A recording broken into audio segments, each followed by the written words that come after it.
যেতিয়ালৈকে এই সমস্যাবিলাক সমাধান নহয় মই নিজেই জলাবিলা VCDCৰ সভাপতি অধ্যক্ষ হিচাপে মই কাম কৰিম।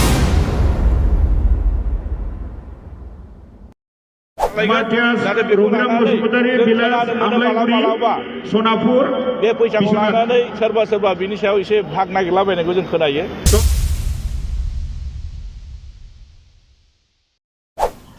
खुलुमबाय रायजोफोर, गिबिसिनथाराव फिथांखिब्ल' इउटुब चेनेलनिफ्राय रायजो राजा बयनिसिमबो दिनैनि फुंबिलिनि गोजोननाय जासिहरनाय जाबाय। रायजोफोर, सोरबाया जुदि नायनो गोसो गैयाब्ला गावबागाव सिरि थाब्लानो जाबाय। जे बायदिसिना कमेन्ट होनानै आरो बायदिसिना बुंनानै लाब गैया। दिनै आङो भिडिअखौ लानानै फैनाय जादों रायजोफोर। गिबिसिनथारावहाय नैबे प्रेस मुसाहारिनि बुंनायनि सायाव एसे फंनैसो बाथ्रा बुंगोन। नैथियावहाय नैबे बिथां नायजाब नार्जारि नामा बिथांनि सायाव जोङो एसे भिडिअखौहाय खोनासंगोन आरो बिनि उनावहाय आङो फंनैसो बाथ्रा बुंनो सानदों रायजोफोर बिथांनि सायावहाय। जोबनायावहाय एम मुनमुन ब्रह्मआ मा बुंदों बेखौबो नोंथांमोना खोनासंनानै लानो हागोन। बे समाव रायजो राजा नोंथांमोन प्रेस मुसाहारिया मा बुंदों नोंथांमोना एसे खोनासंनानै लाग्रोब्लानो जाबाय।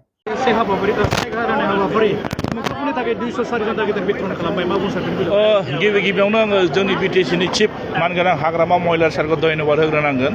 जितु बिथाङा मोनसे इलेक्सन समाव खोथा होदोंमोन मुंख्लंफोरखौ जों सनमान होगोन आरो बेबायदियैनो दिनै जोङो मुंख्लं न'खरफोरनो माने 200 साब्रै परियालनो 5 लाख करै जोङो दिनै चेक राननाय हाबाफारि सोलिदों। नंखायनो जोङो दिनै बे चेक राननाय हाबाफारियाव जोङो बाक्सा, क'क्राझार, चिरां, बाक्सा, उदालगुरि आरो सनितपुर आरो नोङो बिश्वनाथ डिस्ट्रिक्ट आरो धेमाजि आरो जोंहा गवालपारा बिभिन्न जायगानिफ्राय दिनै बे परियालफ्रा बे चेकखौ लांनो थाखाय आरो नंखायनो दिनै आङो बुंगोन जे जाय दिनै शहीद परियाल दिनै बिथांमोनखौ आं दुखु फोरमायदों। मानो जों हानायसिमबो खेबसेयावनो होनो हानांगौमोन। मानोना जोङो दिनै सुक्तियाबो दंखायोमोन 5 लाख करि होनाय। नंखायनो दिनै भारत सरकार आरो आसाम सरकारजों माने नैबे जोंहा सरकार जानायाथ' गासै 8 माहल'सो जादों नङा होमबा? बेनि गेजेराव जों प्रेसार होनानै गासै 10 कौटि जोंहा 20 लाख थाखा जों मोनबोदोंमोन। बे 10 कौटि 20 लाख थाखाखौ जोङो गासै 204 जननो होदों। नंखायनो दिनै जोङो बेस्ट वाइसआव जोंनि सरकारनि दिनाव हानायसिमबो जोङो होनो थाखाय सेस्था खालायगोन आरो। नोंथांमोन साफ्रोमबो नुबायना मैयानि समावहाय NDBफोरनि मुंख्लंनि अनसुंथाइ 5 लाख करि होदों। दा बे 5 लाखखौहाय UPPL पार्टिया होजोबनांगौमोन, नाथाय बिथांमोना सम मोनस्लाबैनि थाखाय होबोस्लाबनो हायाखै। बेखौहाय नोंथांमोना मिथिखागौ। मोनथिनो गोरोंफ्रा मोनथिगोन आरो मोनथिनो रोङैफ्रा मोनथिनाय नङा। बेखौहाय हाग्रामा महिलारिसो होदों होननानै बुंगोन रायजो राजाफोर, मिथिबायना? बाखि दंबावो आरो बेखौबा माब्ला होगोन बेखौ इयुनावसो नुगोन रायजोफोर। जिखि जादोला मैयानि समावहाय 204 सा मुंख्लंफोरनि न'खरनोहाय अनसुंथाइ होबाय। बिनि थाखाय BPFनि CM मिस्टार महिलारिनिसिम आरो बिथांनि मावथिफोरनिसिम नैबे फिथांखिब्ल' इउटुब चेनेलनिफ्राय कंग्रेचुलेसन जासिहरनाय जाबाय। आसा खालामो इयुननि समाव आरोबाव जेसेबांनाखि पेन्डिं जानानै दङ बेफोरखौबो मावफुंजोबगोन होननानैहाय।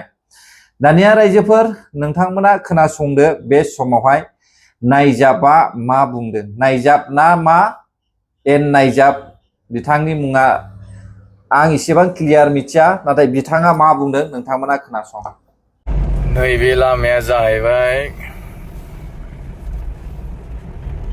कारिगाव टु क'क्राझार दै बुंदोंमोन। कारिगाव टु क'क्राझार लामा बियो बिराद मोजां जाबाय। जोंनि हाग्रामा महिलारि सारनि सोरखार फैनाय लोगो लोगो स्लिम जाजोब्बाय माने बियो गुवारबो जाबाय। बिराद मोजां दा गारि सालायनो।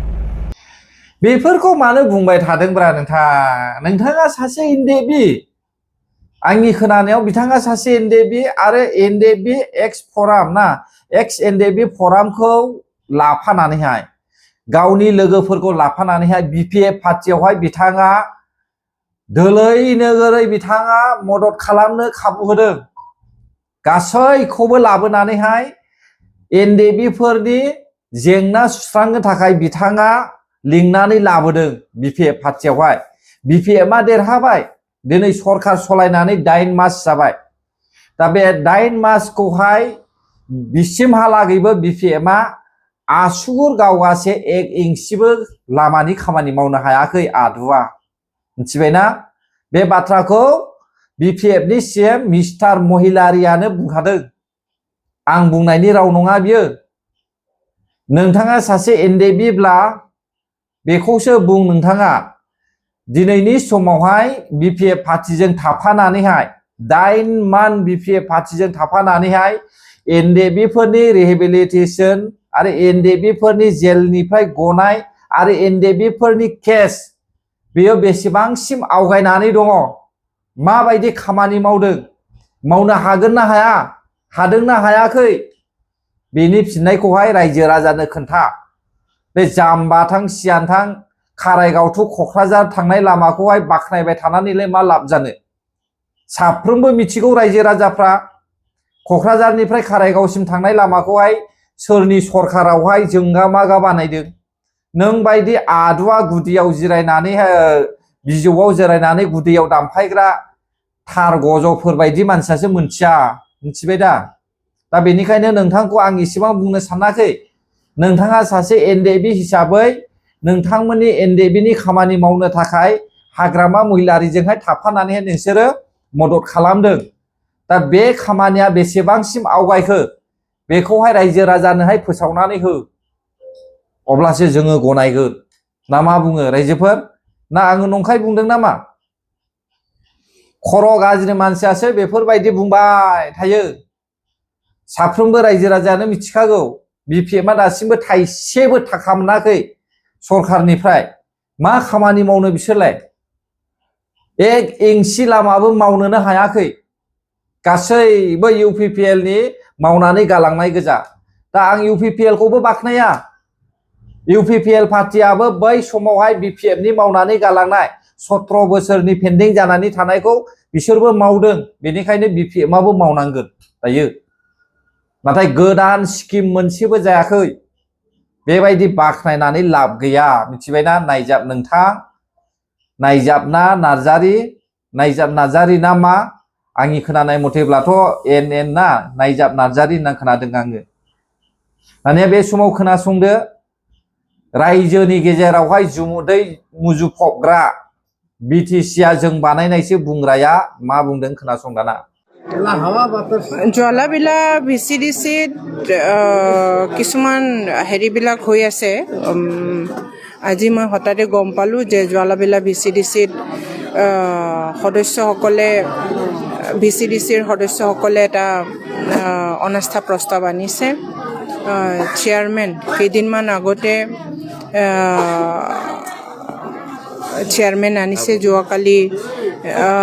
যোৱাকালি নে কেতিয়াবা চেয়াৰমেন আনিছে আৰু সদস্যসকলৰ বিনা অনুমতিত বিনা অৱগতত এখেতসকলে চেয়াৰমেন আনি পেলাই এখেতসকলে চেয়াৰমেন যোগদান কৰিছে আৰু যিহেতু সেই ব্যক্তিটো আমাৰ দলৰ ফালৰ পৰা এটা অভিযোগ আনিছে যে যোৱা MCL ইলেকশ্যনৰ পৰা আৰম্ভ কৰি এইবাৰ MLA ইলেকশ্যন এই MLA ইলেকশ্যনতো এখেতে কংগ্ৰেছৰ লগত ৰাতি কম্বল বিতৰণ কৰি পেলাই কংগ্ৰেছক ভোট দিবৰ কাৰণে কাম কৰিছিলে আৰু কংগ্ৰেছৰ MLA জিকি যোৱাৰ পিছত কংগ্ৰেছৰ MLAৰ লগত ৰাইজৰ লগত এখেতসকলে